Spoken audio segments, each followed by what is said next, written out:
When people look back on this conflict, I honestly believe they will see this as one of the defining moments of our century.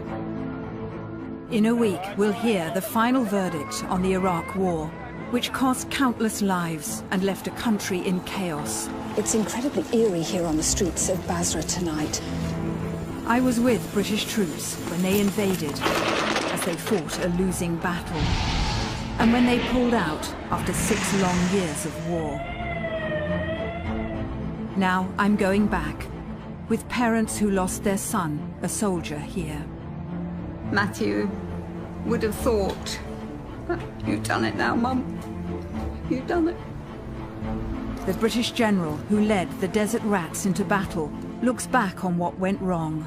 We were inadequately prepared, both physically and mentally, for the aftermath of the war fighting.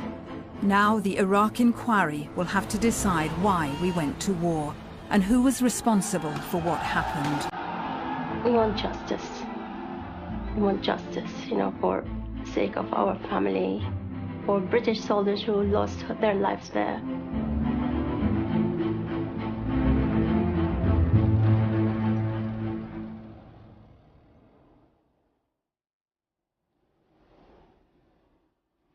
Basra Airport in southern Iraq. There's little to show this was once the base for thousands of British troops.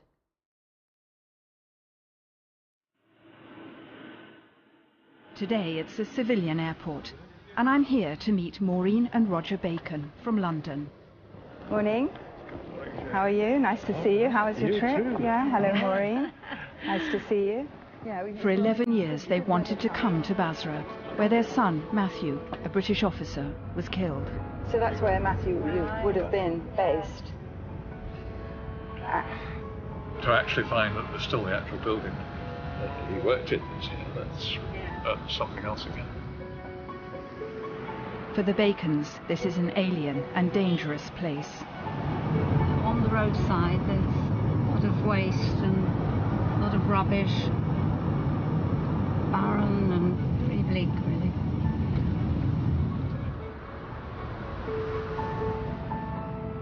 Oh, he's smiling. Matthew's parents hope this trip can help them understand why Matthew died here. When he left, he was cold as back, head held high, and he was coming out here to make a better place for the Iraqis. So I wanted to, just to see where Matthew spoke his last words and took his last breath, just to try and make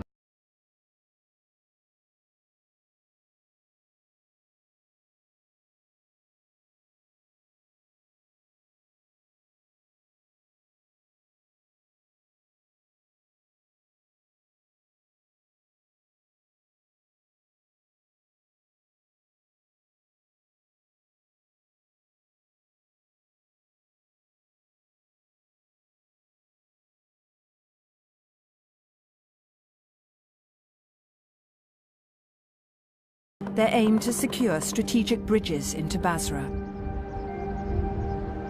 So this is it, Azabir Bridge. Yeah, well, it brings back a lot of memories. It's almost 13 years ago to the day that we were here. I first met Graham Binns when he commanded British forces here. This was fighting by almost a sort of militia style. Only a small hardcore of Saddam's loyalists took a stand on the bridge. They used the population as cover.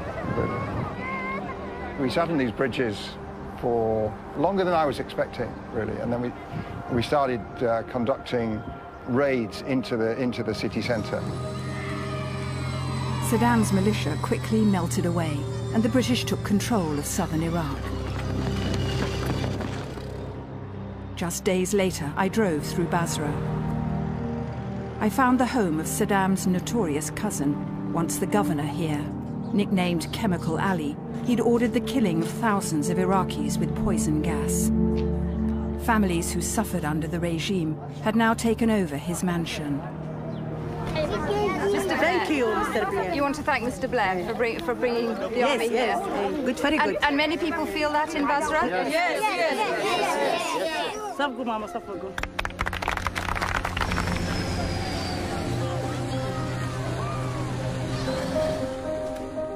I've come back now to Basra, back to that very same house. You know, that sense of gratitude to Tony Blair, that sense of optimism that the British Army was here and, you know, Basra could have a better future, that was really, really strong when I was here just after the invasion. But sadly for the British, it didn't last long.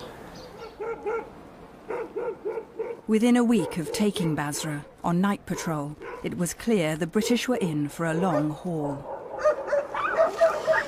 It's incredibly eerie here on the streets of Basra tonight. In recent days, several state-owned banks have been looted. There was a power vacuum in Basra. Saddam's brutal Sunni regime had suppressed the Shia Muslim south. Now it was gone.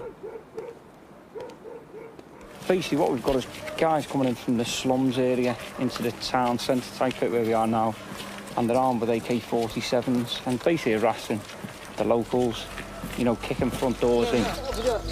Down. 5 million people live in southern Iraq. There were never enough British troops on the ground to stop a breakdown of law and order. Everybody's stealing it from the national stores, so we're a bit helpless to stop them in the moment. You ask them, is it stolen? They're like, yes, Alibaba's. It's natural now that the Iraqi government have gone.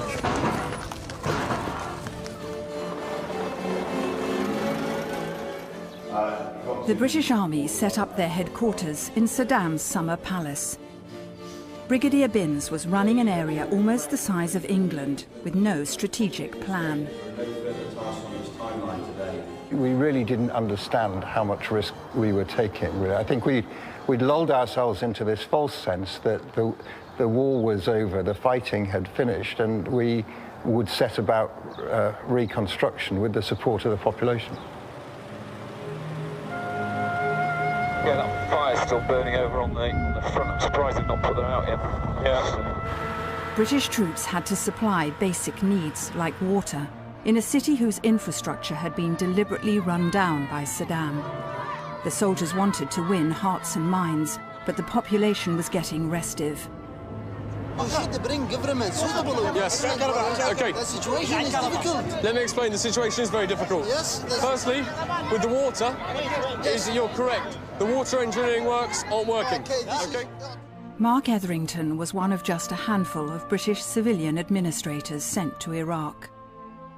First meeting I attended, a local tribal chief said to me, nothing works, everything is broken, and it needs to be fixed. And then I think after a while he added, now.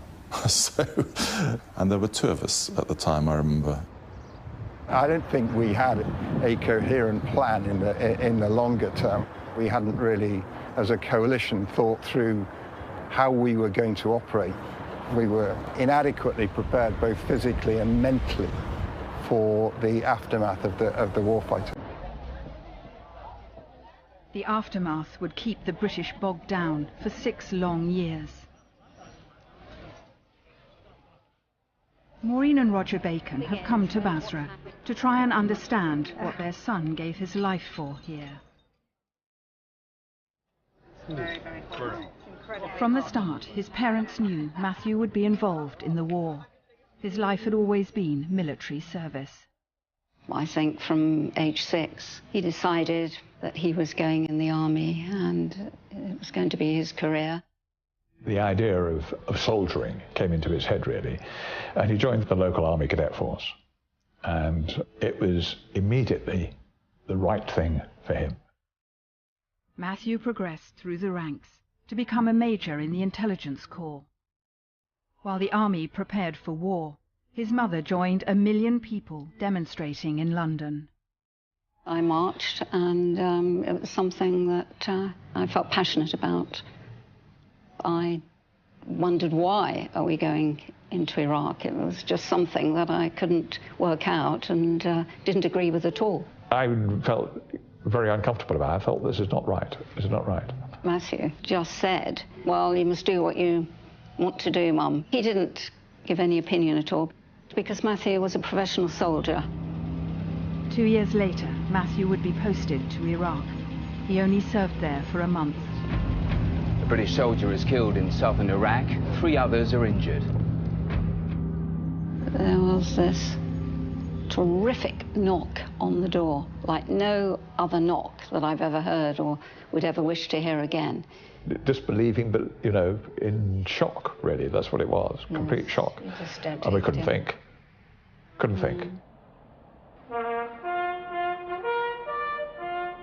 The families who lost loved ones want to know if they were told the truth about why Britain went to war in Iraq.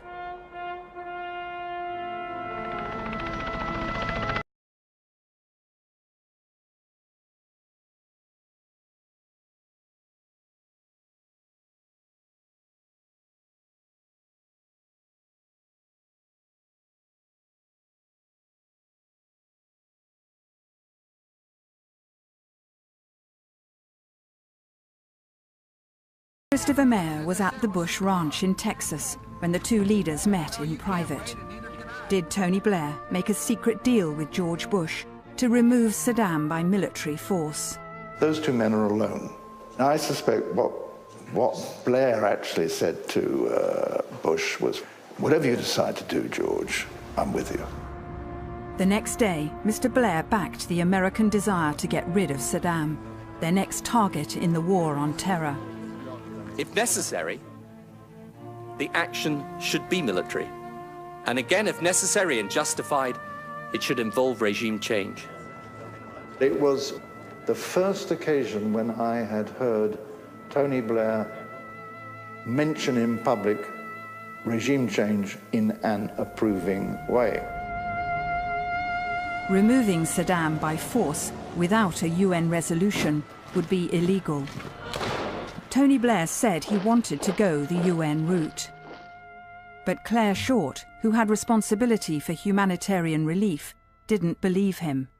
I think he'd made up his mind to be with Bush, and we were massaged and deceived to get us there when it was a manipulation of us, that is us, the Parliament, the Cabinet, British public opinion, American public opinion, by people who were determined to take military action from the beginning.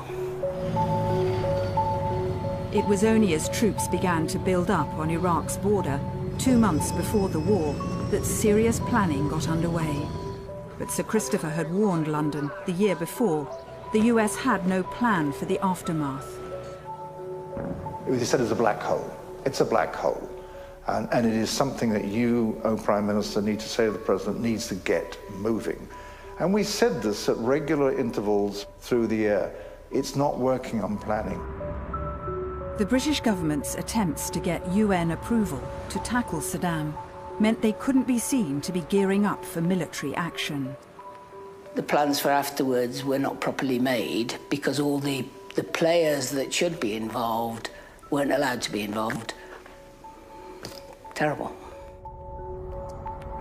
But in London, the head of Britain's forces claims Claire Short was preventing her crucial department from getting fully involved. It's been said that you didn't engage with the planning because of your personal stance on the war. Yeah, but that is a lie. I mean, you know, there was a sort of tension between us and the Ministry of Defence very late in the day when I think they started to realise the dangers that were coming. The fall of Baghdad, Saddam's grip on the capital collapses. After 3 weeks of war, scenes of jubilation have replaced fighting and bombing. Days after Saddam was toppled, his ministries were burnt and looted, while American troops stood by. What's been going on here? The fucking war's going on. They weren't prepared for this. For America, it was already mission accomplished. The war was over. In the Battle of Iraq, the United States and our allies have prevailed. The tyrant has fallen, and Iraq is free. Where's the American? This is how Iraq wants to be. Everybody's stealing and looting from everybody. We want secure, we want peace for our country.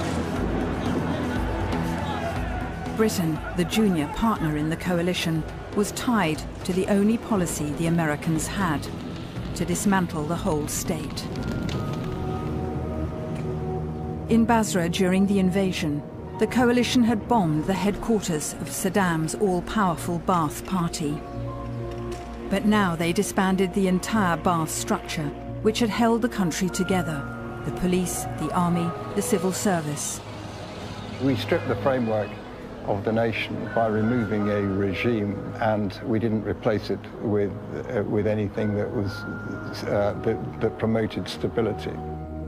Another British civilian coordinator, Emma Skye, had to deal with the breakdown of the Iraqi state. We ended up with hospitals without any doctors, schools without any teachers. Because it didn't just remove the top-level people, it went right the way down. This was a centralist economy, so the factories, the dams, the irrigation schemes, the police's uniform, their cars, you name it, we were responsible for it. It removed the sinews of the state that held the country together. And so without any security forces, people were fearful and they started to form gangs. Militias could flourish. Insurgent groups started up. Tony Blair's response was to draw down British forces within weeks of the invasion, from 46,000 to just over a third of that.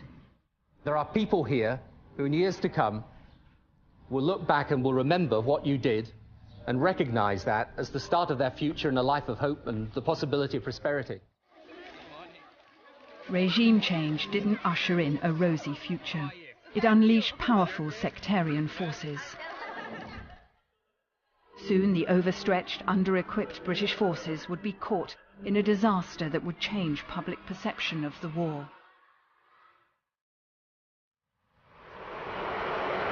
It says on the stone, Iraq 2003. Yes. Remember. And people do. It means it is named. John Hyde's son, Ben, was a Red Cap, one of 6 Royal Military Police killed the month after the war was declared over. Ben and the lads, I think, had 6 police stations to administer. They were there trying to help the people. I first met John 10 years ago when he read me a bluey, Ben's letter, to be opened if he died. Mum and Dad, if you're reading this, then you'll know that I won't be coming home. I'm up in the stars now, looking down on you, making sure that you're safe.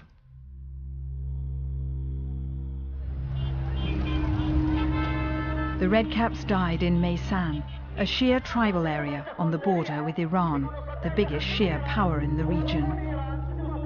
The British were now responsible for this province, but Iran was determined to extend its influence here. Chris Kemp commanded a company of British paras in the area. He's now head of the BBC's security. He hasn't spoken publicly before about the day the Red Caps died. I had 90 soldiers and a huge patch of land, which is clearly not enough to bring any sort of military sense to it. We could see things happening around us, but hadn't been able to interpret that information. But you could sense that there was malign influence. Iran was stirring up trouble as the British tried to disarm the tribes, though Major Kemp didn't know it.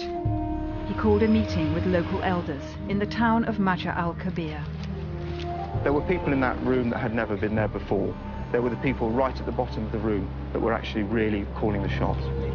Chris Kemp says he agreed to stop searching houses, but made it clear his troops would continue to patrol the town.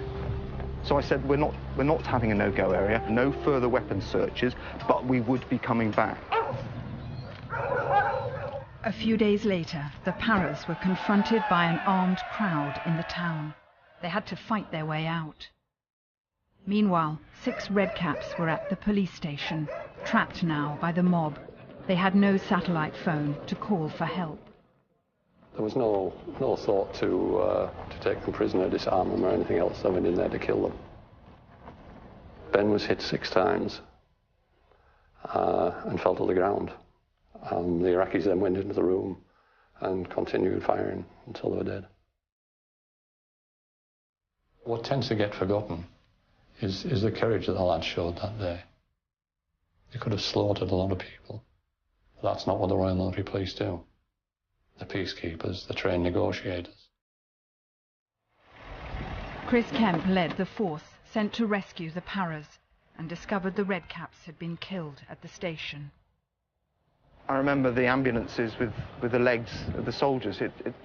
It's a strong memory that won't ever leave me, that loss of life on a single day. Some of the families believe that you abandoned those men, those young soldiers, that the Paras effectively left them to their fate. What do you say to that? It would be completely untrue. No, we wouldn't do that. No British soldier would have done that. But we just didn't know they were there.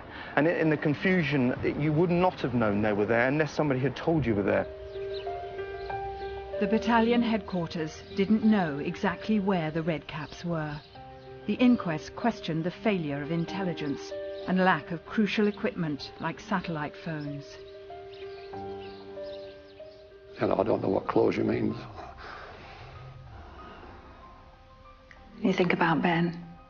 All the time. Probably no more now than I did when he was alive. Well, what happened at Majr al-Kabir really shocked the British public.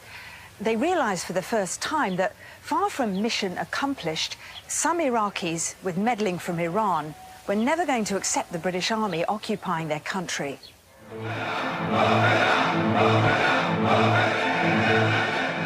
With Iran's backing, the Shia militias were becoming all-powerful.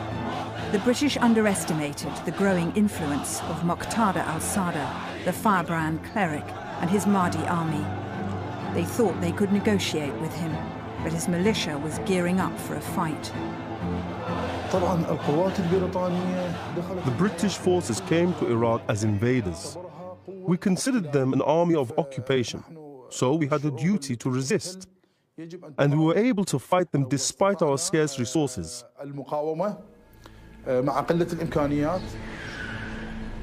Under the militias, Basra, once famous for its culture and its tolerance, became a place of fear.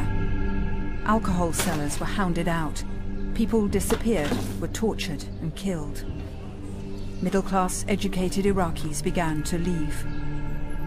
Back then, I met Taroub al-Anachi and heard about her family tragedy.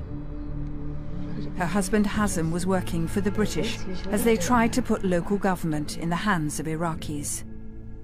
He always told me, Basra is going to be the Venice of the Middle East. He really had high hopes for Basra. He loved it.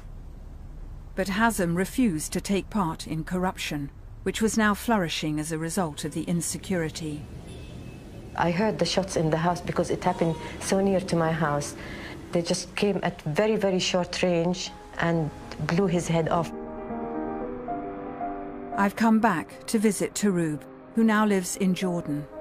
Shall I make tea for you? That would be lovely, thank you. Taroub's sons and grandchildren live in England and Canada. I go visit them every now and then. So your sons, your family are all over the world now? Yes. We'd taken some pictures of Taroub's house and neighborhood in Basra today. She's never been back there. It's too dangerous and holds too many memories. Change is so dirty now, it used to clean. Ah, this is the house. It's beautiful, it's a beautiful house. And this is the palm tree I used to water every morning. How do you feel looking at the pictures? Sad. Sad. Do you think you'll ever go back? Hopefully, yeah. One day? One day. But when? I don't know. Nobody knows. More than 1 million Iraqis have fled abroad as a result of the war. Of course there is bitterness. All Iraqis are scattered all over the world now. And what did the British bring to Basra? Nothing. They came and they went. And what changed? Nothing changed. Just Saddam Hussein was out, that's it.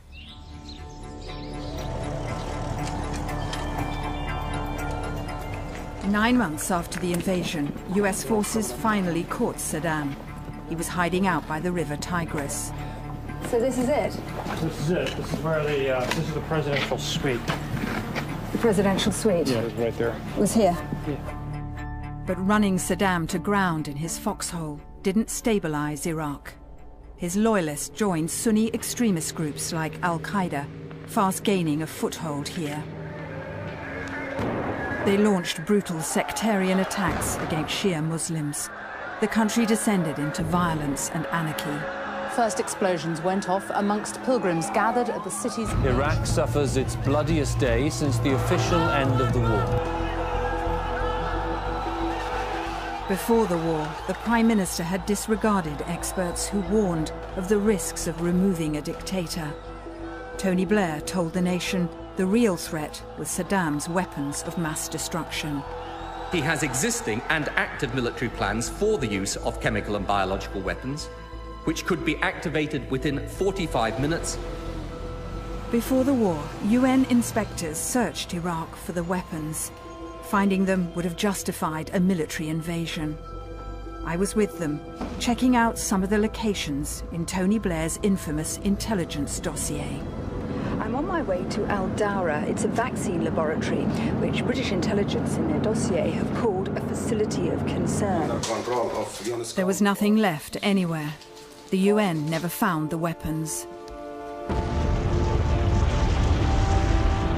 They destroyed them all a decade before, according to the Iraqi officials I met. The West still doesn't seem to believe Iraq. There's still this feeling you're hiding something. If we have something, we will produce it. We'll be happy to produce it, to get rid of it and get done. But if we don't, what do we do? Back then in New York, I met the chief UN inspector. Hans Blix was never sure the Iraqis were telling the truth, but he was skeptical of the intelligence provided by the British.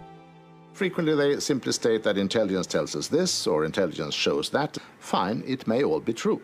But simply saying that intelligence shows is not evidence. Today, Dr. Blix is back home in Sweden. He told me he warned Mr. Blair a month before the war that hundreds of inspections had failed to yield any substantial evidence of WMDs. I shared with him then our doubts about the existence of weapons. I said, no, I said, maybe. But I said at the same time that it would be paradoxical, wouldn't it, if you were to invade Iraq with 250,000 men and find very little. And what was Tony Blair's response when you warned him? Did he take it on board? No, he sort of waved it away and said that, no, our intelligence and our indications are so clear. I think this was a basic mistake. So did the Prime Minister put a gloss on flimsy evidence to make a false case for war?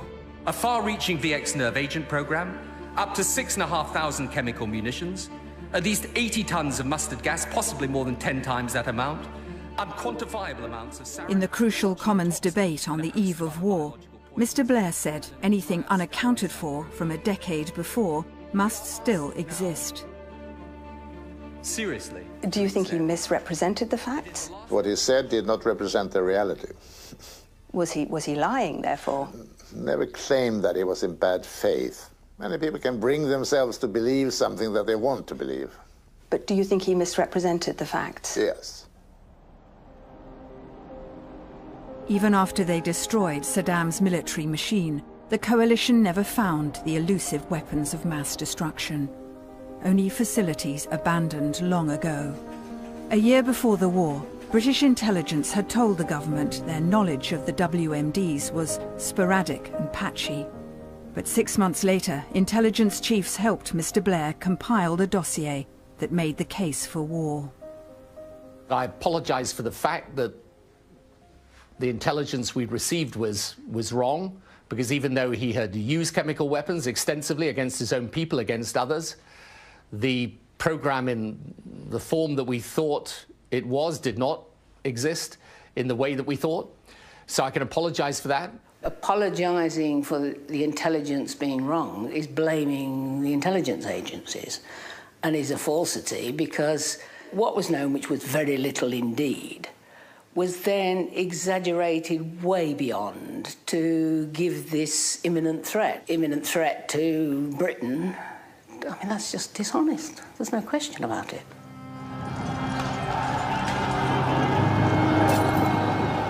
The British were under mounting pressure from the Shia militias 2 years on. They faced a devastating new weapon, a roadside bomb that could penetrate British armour. We were too thin to really take on an enemy that was becoming more technically sophisticated. And where were they getting that technical expertise from? Iran. There was a determined campaign to embarrass the coalition. Roger and Maureen's son, Matthew, was killed by a roadside bomb when he was sent to Basra in 2005. They've waited 11 years to visit the spot where he died. More of a track, a dirt track. Matthew's patrol had left Basra Palace, heading for the airbase through the notorious Shia flats, controlled by the militias. I was trying to imagine the patrol travelling there through that traffic. I was thinking about Matthew and the banter, you know, that the boys were having. People following them, watching them.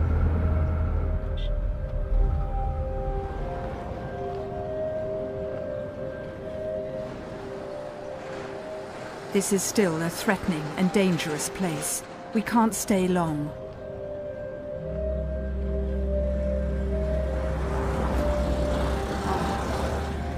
Just to think that it would happen in an area like this. With just desolation. It's unbelievable. Matthew's parents want to lay some mementos.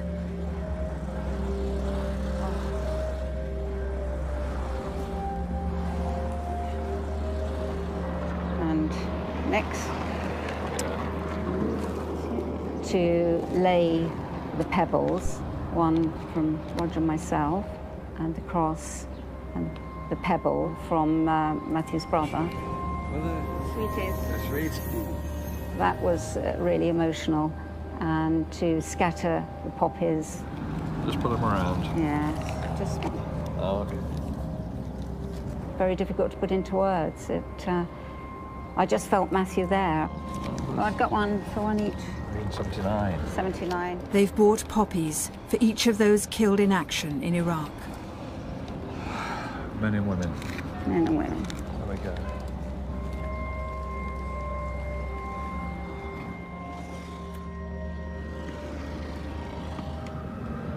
Soldiers put their lives on the line. I mean, you know that, but it doesn't lessen anything.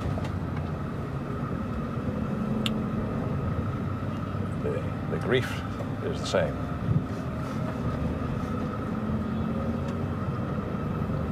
So coming here was part of that. A rite of passage, I suppose, in a way.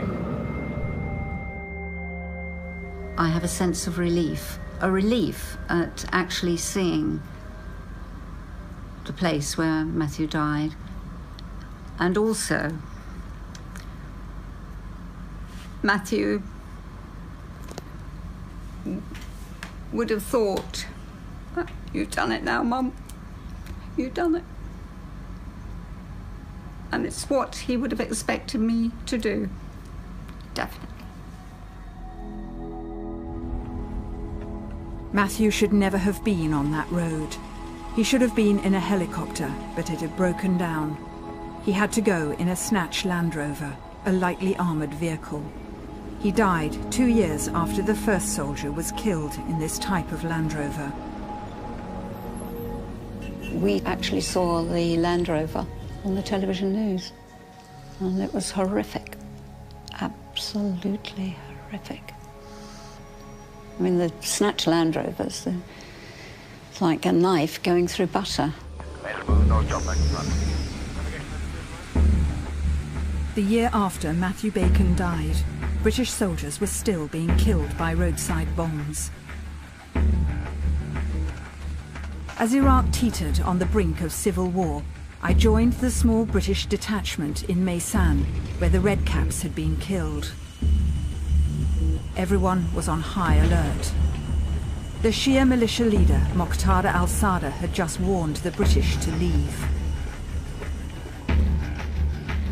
In Al-Amara, the capital of the province, I went on patrol with Captain Richard Holmes.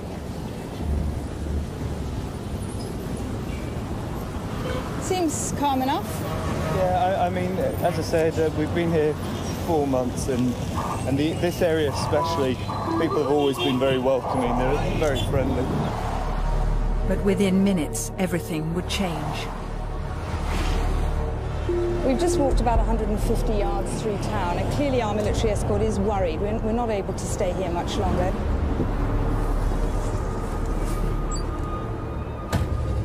Heading out of town, I realized something was wrong. Tanks roared past us. A roadside bomb had destroyed the snatched Land Rover carrying Captain Holmes and another soldier, Private Lee Ellis, as they drove back to base. They had both been killed. 27 British soldiers died in bomb attacks on their Land Rovers in Iraq, raising serious questions about British Army equipment. Some of the relatives say that the equipment just wasn't good enough. It was the best that was available at the time, but the vehicles that we were using, the Snatch, were not up to the job. They didn't have adequate levels of protection, and we were slow to replace them and provide adequate protection to our people. By now, dwindling British forces had retreated to a few bases in Basra. 3 years on, reconstruction was grinding to a halt for lack of security. The only way in from the airport was by helicopter. We weren't driving anywhere anymore. You began to get a sense that things were not going our way. Mark Etherington was trying to coordinate British aid. There was still no plan.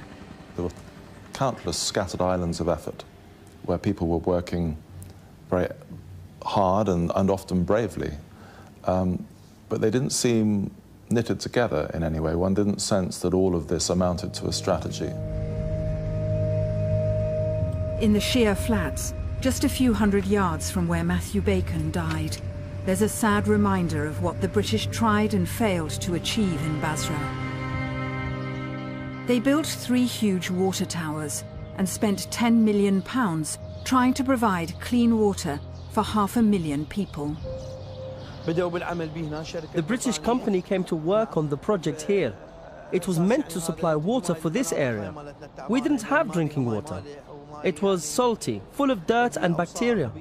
But then later the project was abandoned. Eventually the towers were handed over to the Iraqis. But to this day, the project hasn't been connected, and people still don't have clean water. Well, this was meant to be a showpiece, you know, to show that the British could actually improve the infrastructure of Basra. But the failure to secure the city meant that this place just couldn't be maintained. It never actually worked, and in the end it turned out to just be a white elephant.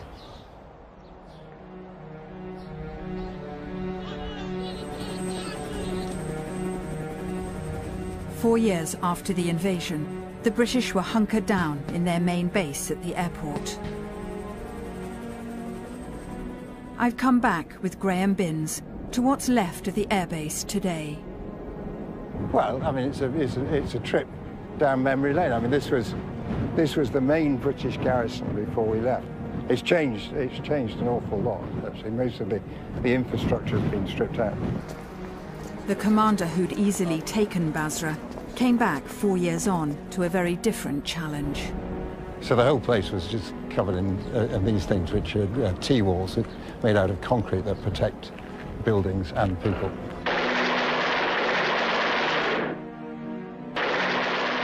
I was on the airbase then, as the British battled a constant barrage of mortars from the militias. At its height, there were up to 30 different attacks a day. Each one could have been, you know, up to a dozen rockets coming in. I lived at the bottom of that tower, and I always believed that that tower was an aiming mark. It was now that Tony Blair made his farewell visit to Basra, still justifying the Iraq War. There's been terrorist acts in Morocco, in Algeria, in Pakistan, in Saudi Arabia. Essentially everywhere this threat is on the march, and we are here on the front line trying to defend ourselves and our way of life against it. Mr. Blair insisted Iraqi forces would soon be capable of taking control. But he couldn't actually leave the airbase. We shelled Basra Airport, the location where the British Prime Minister was visiting. We struck with more than 300 Grad missiles. We hoped we could kill Tony Blair.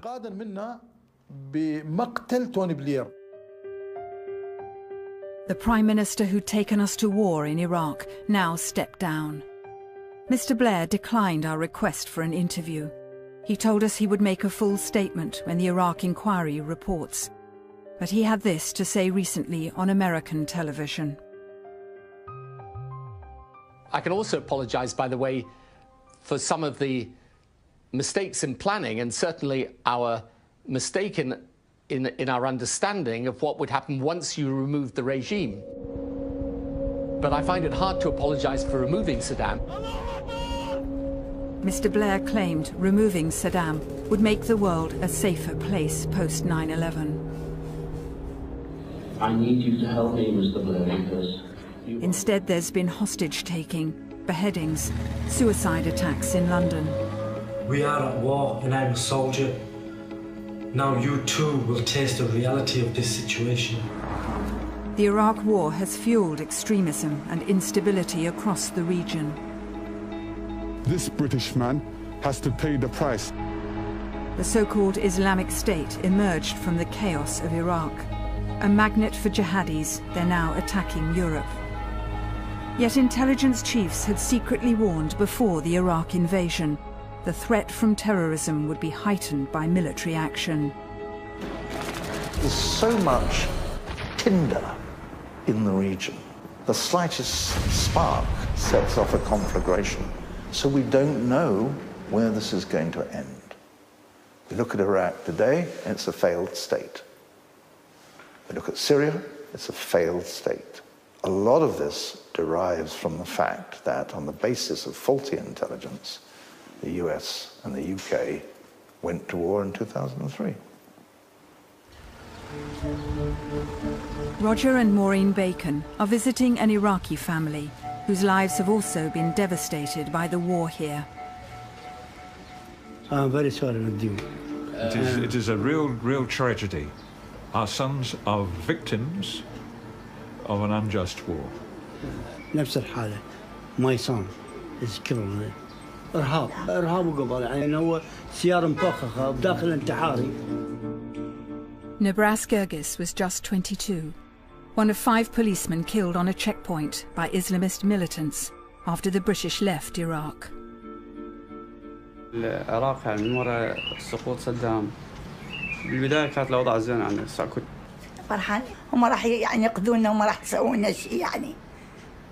From one mother to another mother, I'm very sorry, and I understand how you feel when I see your picture of your son, and that's the picture of my son too. So I understand your pain because we live it every day. Yes. Every day. Yes. We're very sorry that we left Basra in the state that we did. We wished that it was a better place.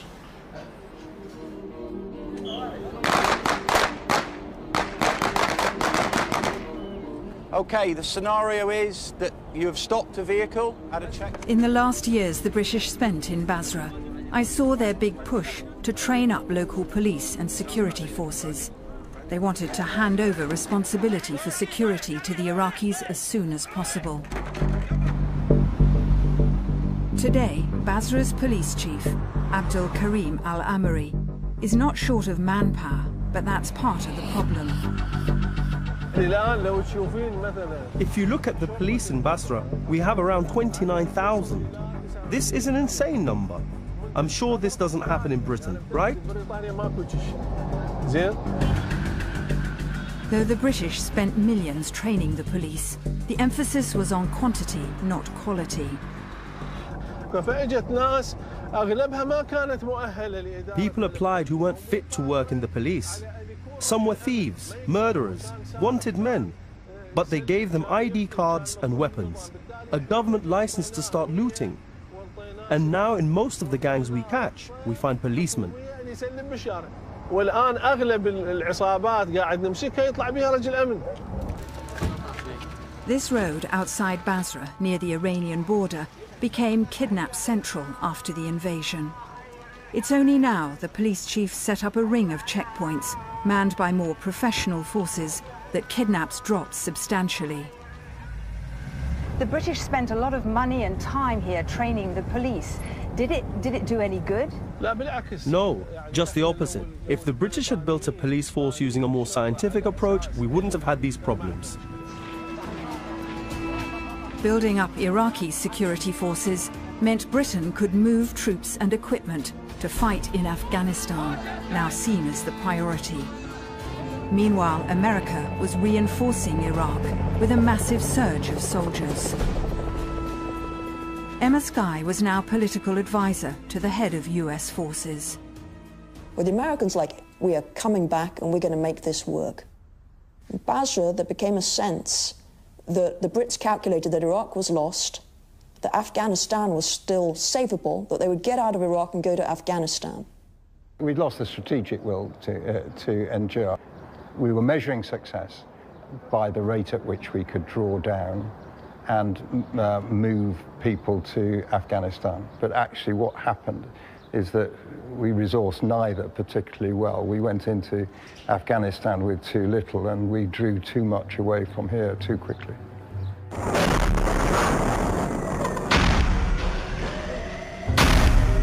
By now, the Shia militias were determined to push the small British force out of the city.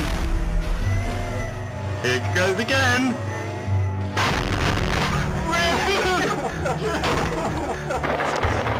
Welcome to Basra Palace. Soldiers filmed themselves under siege at the palace, the British headquarters inside the city. British troops were dying in firefights to keep supply lines open between the airbase and the palace.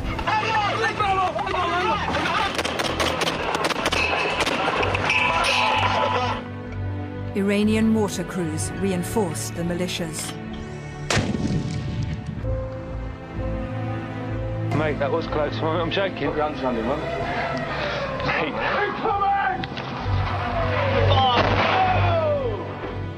The army was about to do a secret deal with the very people killing our soldiers.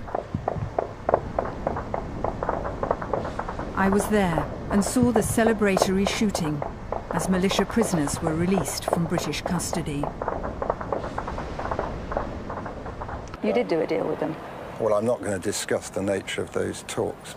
At the time, the man doing the deal, Graham Binns, wasn't keen to talk about it. But now it's clear what happened.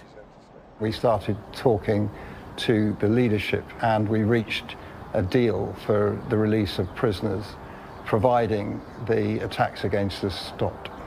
Although they were part of an organisation that had killed British soldiers. That, I think, is just one of the awkward facts of conflict that we sometimes just brush under the table. You have to talk, normally to resolve a conflict, you have to talk to the opposition.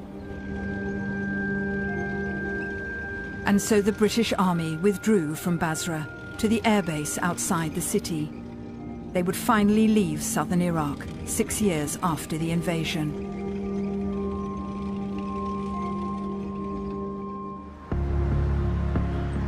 So was it all worth it? What does the man who led the troops into Basra think of the city today? Well, it's still dirty, dusty and hot, but so some things don't change. But what strikes me is that markets are busy and a lot of new cars on the street. What I see here now makes me more optimistic. I mean, I don't think we did too much harm. We ourselves didn't cause overwhelming damage when we took the city. But did the British achieve anything after that? We were simply not prepared for supporting the reconstruction of a city this size. Do you think it was foolish to think we could? I think we probably overpromised and underdelivered in that regard, yeah. On the surface, things in Basra are improving. But underneath, democracy is still fragile, corruption's rife. The famous canals are choked with rubbish and there are frequent power cuts. I wondered how things were now in the mansion of Saddam's cousin, Chemical Ali, 13 years after I first came here. Assalamu alaikum. Families are still squatting here. 20 people living in 2 rooms. العدة شغل وعدة يقدر يقعد هو هنا شغال ماكو احنا عندنا ولد 2 ما عندهم شغال وانا كويسه كهم هم ماكو هم ماكو امان.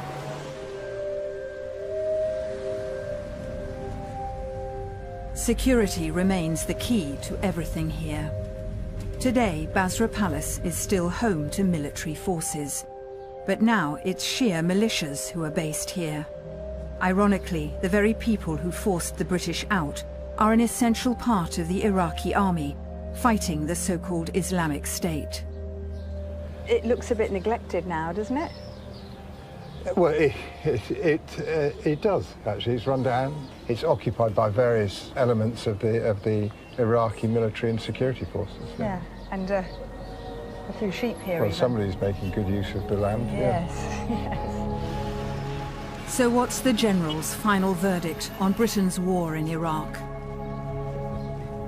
I think it was entirely the right thing to do at the time, to remove the regime. I just don't think we resourced it and had a plan to replace it with something else.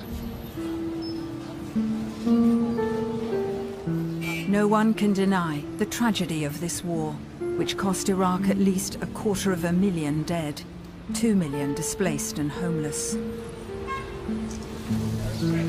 During the invasion, I first came face to face with the human cost of this war at the house of Abid Hassan Hammoudi. It was hit by a coalition bomb, targeting the building behind.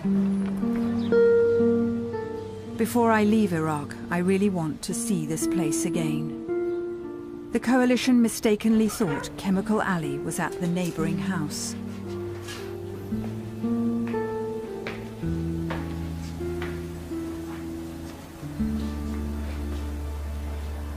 Well, it's really strange being back in this bedroom. I mean, it looks tidy now, and 13 years ago when I was here, it was knee-deep in debris because this is where everybody was sleeping that night, and the blast was right next door, and this is the room that took the hit. It feels it's abandoned now, and it's really sad. 3 generations of the Hammoudi family were sheltering here from the war. 10 people were killed. I managed, luckily, to save the life of my daughter with her 2 sons, 4 years and 6 months. The third one was killed with his grandmom.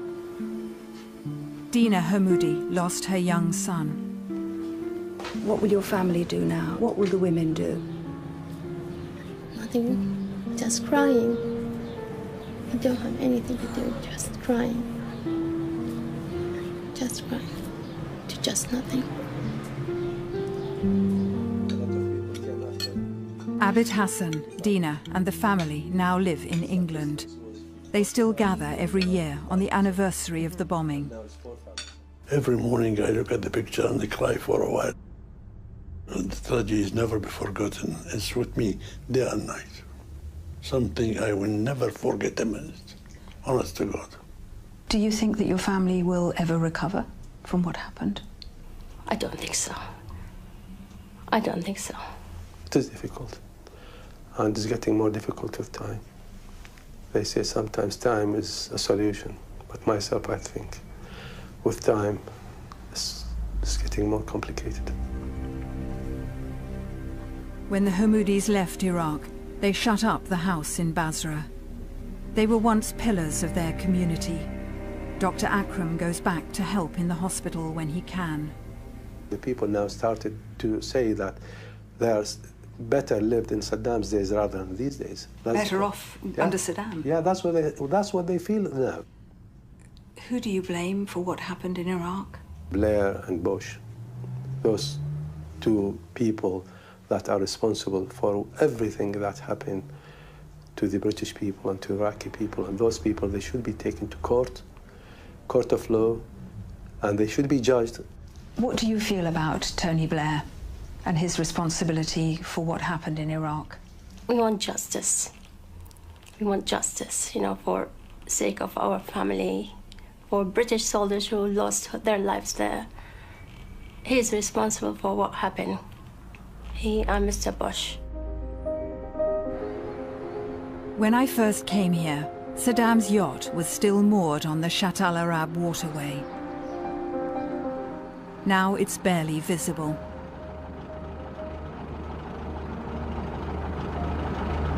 Well, there isn't any trace of Saddam Hussein left here in Basra except this rusting hulk of his old yacht in the water.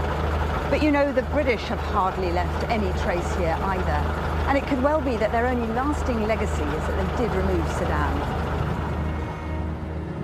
The Iraq inquiry has promised to tell us the lessons that should be learned. But for some of those involved, they're already plain to see. The lessons are these. Don't interfere in other people's civil wars. Don't try and nation build. It's a fool's errand. And don't do regime change unless you're utterly clear what the consequences are likely to be. I think Blair had the feeling that this was an evil regime and that it was a moral thing to do away with it. I don't think that's an evil thought, but I think it was a presumptuous thought that the UK and the US alone should do that. They were all his decisions. He thought it was the right thing to do. He's got it on his conscience for as long as he's alive, and it'll remain his legacy in the history books, I'm afraid. Claire Short resigned from Tony Blair's government, her political career cut short by Iraq.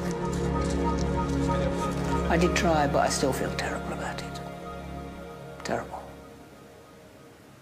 It sort of ruined the culmination of my life in politics, really, because it's politics at its worst, and it's caused untold destruction for the people of Iraq and the wider region.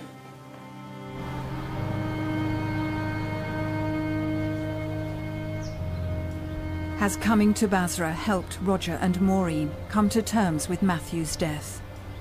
I would like to think that he lost his life in a worthwhile cause, but I can't do that. As a country, as a people, we would have no wish to have invaded Iraq. We were carried into it, and I can't emphasize enough how much that I feel it was entirely wrong, that it was a complete deception. He did lose his life for Queen and country, and that's what we have to live with for the rest of our lives, every day. Should never, ever have invaded Iraq. Never. Never. No life loss was worth it at all. None.